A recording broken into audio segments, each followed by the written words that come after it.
Yeah. I'll just send him a text. Cool. Yeah, I'd sent him one earlier and told him he could hop in. So I said, I'll just. He said he thought he had some errands to do and that he would come in later. But I just said, well, whatever, dude. I'll just send you the invite, and if you can pop in, you can pop in. So Perfect. Gio knows about it, and I sent him an invite. I didn't tell him I was sending one. We'll see if he pops in. Anyway, here we are. It's another Husker fan hangout. Just me and Scott chilling, hoping some other folks decide to join us. If you happen to be watching this right now and you've got a few minutes, and you just want, even if it's just for 5-10 minutes, to come in and hang out with us and talk Husker stuff, please, by all means, do. This is a very relaxed, chilled out situation. Yeah, But shoot a DM on our Twitter handle at GenRedPod or on Facebook. I don't try YouTube, but you can pretty much reach out to us. I actually just made a Twitter handle, so you could shoot me a message. I am now at cool. Yeah. Scott GenRedPod. I have approximately 0 followers, and I'm following like 50 people because I am absolutely new. But just shoot us a message. Come hang out with us. We're just going to talk Husker stuff like my dad and I generally do. So, Yep. Just chilling. What do you think about starting just our conversation right now about recruitment talk and our transfers that we just got in the last week? Well,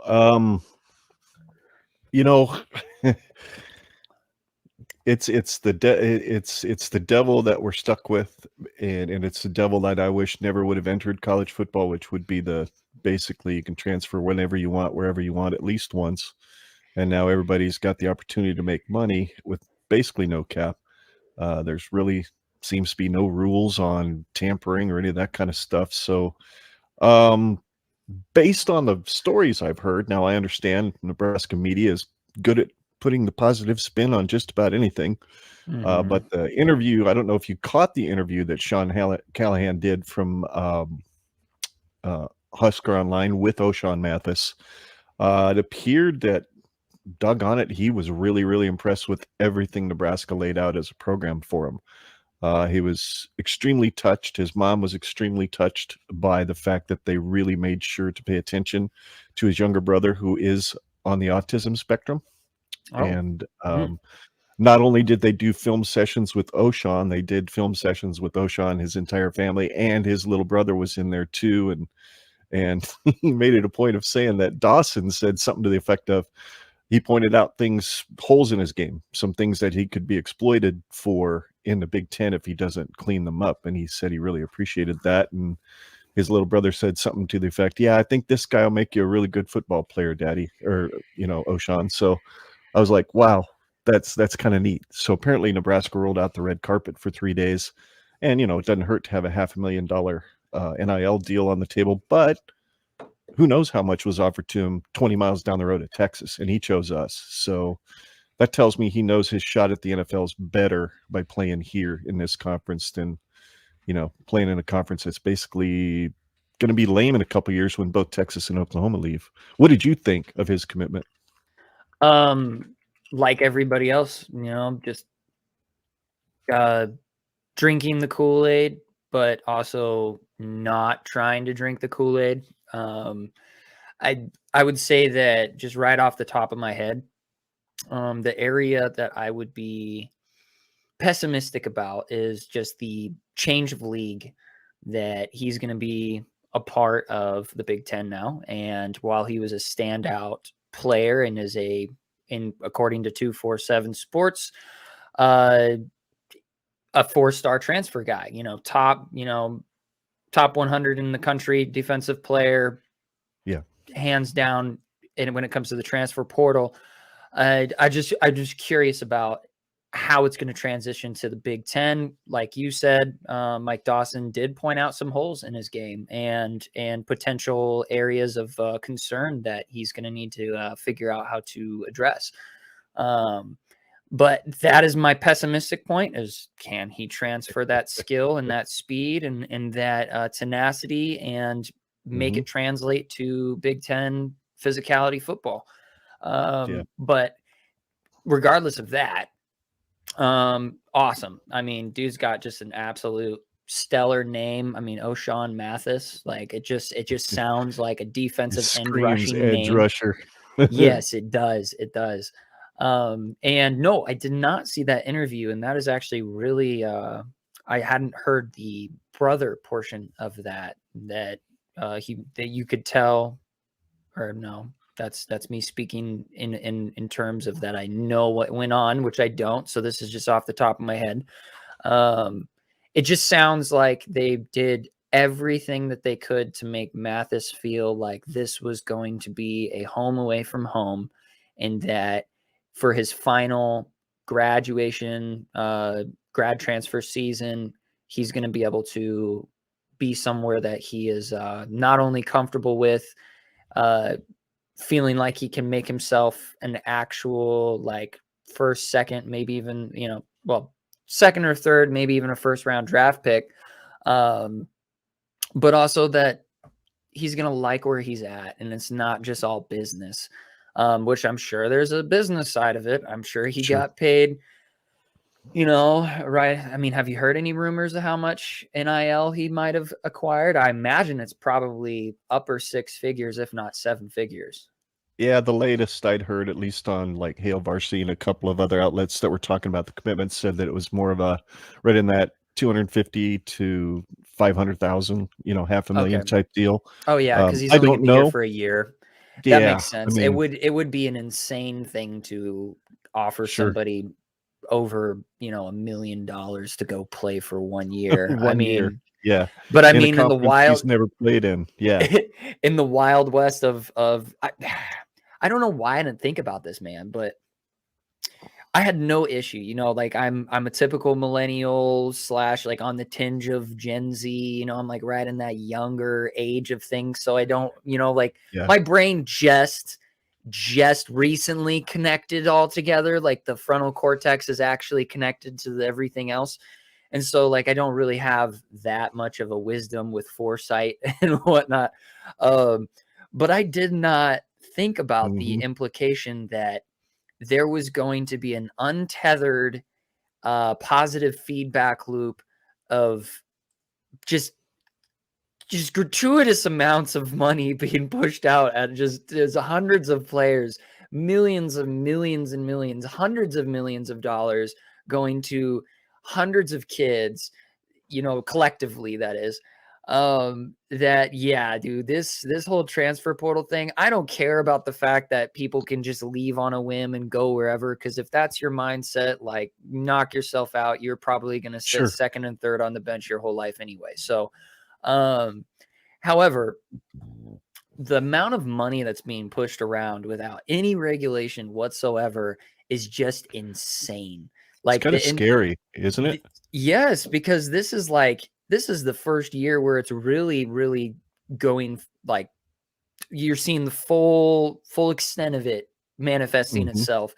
And like, I'm not normally like the we must regulate type of person. I'm very, like free market minded. But holy crap, like this is the way that I just intuitively see it right now. I know we're going way off to the left here, but whatever. The way I see it right now is that this we haven't even seen the ceiling yet for how much money people are going to push out. If the NCAA, which I am not a fan of, if they do not step in, I mean, goodness gracious, we could see $5 million, $10 million NIL deals with kids. And at the very least, what I think needs to come down from this NIL thing is that when a kid gets an NIL deal, like, let's say, what's that goofball's name that was at Ohio State, #1 like quarterback recruit, went to Texas? Quinn Ewers. Yeah, Quinn Ewers. If they were to have something where it's like, hey, when you sign on this dotted line to get $1.8 million from us, guess what? You have to stay the whole time. Like, once you sign it, you're locked in, buddy. You have no transfer portal rights anymore. Like, when we have this contract laid out, you're stuck. So that kids really have to actually think, okay, yeah, do I want to get my bag? Or do I want to stay where I'm at? Or, just, I mean, obviously, I think there needs to be like some limitations, like, oh, per this much money, you can allow this much restriction on their movement and whatnot. Like, once you get over $1 million, like, sorry, buddy, Right. you're stuck 4 years wherever you're going. That's just a thought I had, but dude, it's just crazy to see how this is all played out during this off season. Yeah, I completely agree. I think, well, when you got a guy like Addison out there, right? We talked about that before we went live, I believe.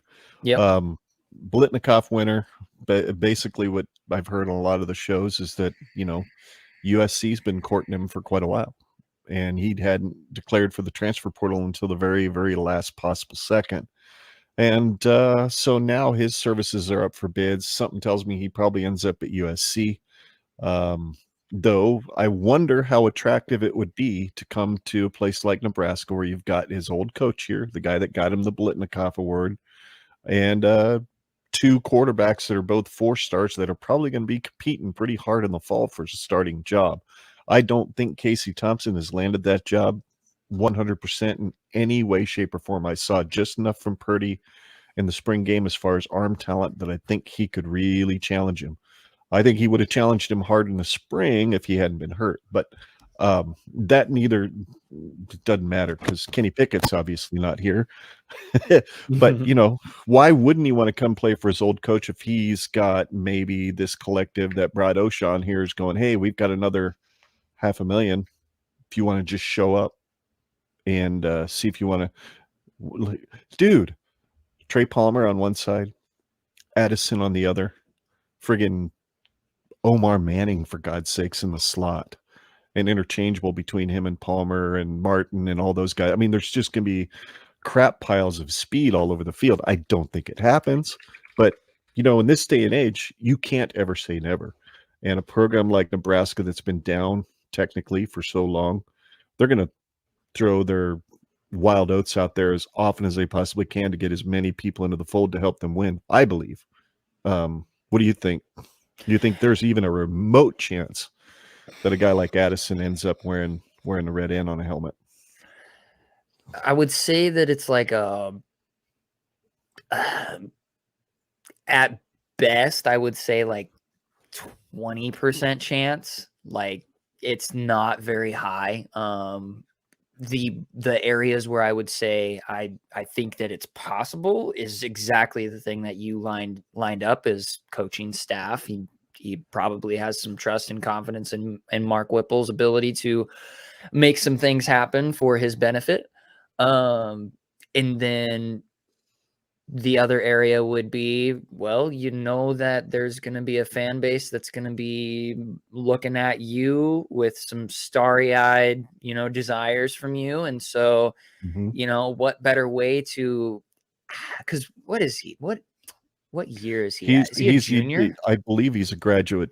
No, he's too young to go to the NFL, so I believe he'd be going into his junior season with COVID year. Maybe he's still got 2 more years to play after this year. What I'm thinking of is if he, I mean, it's a gamble, but right. let's take best case scenario, adding to that 20% chance that I'm thinking, it would be like a marketable decision for him in the sense that, okay, you go to Nebraska, you increase your Twitter following like by 10, 20,000 people just by default. And if you even have a remotely decent season, which I would say for him, he was probably looking like 1,000 yards. Like, you want to have at least 1,000 yards to be, noticeable again. Because I mean, he got 1,500 yards. Like, I mean, 1,000 yards is just like that's 2/3 of what you did before. So that's really the low end, but at least 1,000 yards. And you know what? Maybe he transfers again. It's like, all right, cool. Thank you, Nebraska, for giving me that. Or he goes right to the NFL draft and has himself a, first to third round draft pick, gets a few more $1 million from that. But on the other hand, it's like, Nebraska's still. We have so much to prove. We have an insane amount of things we have to prove this season. Scott Frost is clearly on the hot seat for this season. I mean, he has been, according to media sources, for the last 3 years. Yeah. But I do, like an actual, like, where I'm actually starting to think, you know what, this could be the year Frost gets fired, and Trev Alberts has pretty much implied that. So why in the world would he want to go to a program that is essentially in its crucible, whereas like Yeah. you have to prove yourself now or it's not going to happen? Why would somebody want to join a potential disaster? I just, I think there's just more money and more, if Sure. not more, not necessarily more, but if not just the same amount of recognition and PR that someone like himself would be looking for, he could find it pretty much anywhere. I'm sure he's got offers literally exploding out of his emails at this point. Sure. But no, I think it's like meh. It's like it's not. I don't think it's really all that possible. I'll be surprised. Like, please surprise me there, Jordan Addison. Like, Well, yeah. knock me off my chair. Like, I dare you. Yeah. But And then, you got, well, shoot, we got O'Shawn. I thought there was no chance in the world that we would get him over Texas. I really didn't. I was completely surprised when he committed. And then you got what, Devin Drew, is that what his name is? yeah. That defensive lineman, 208. Here's a question for you: Okay.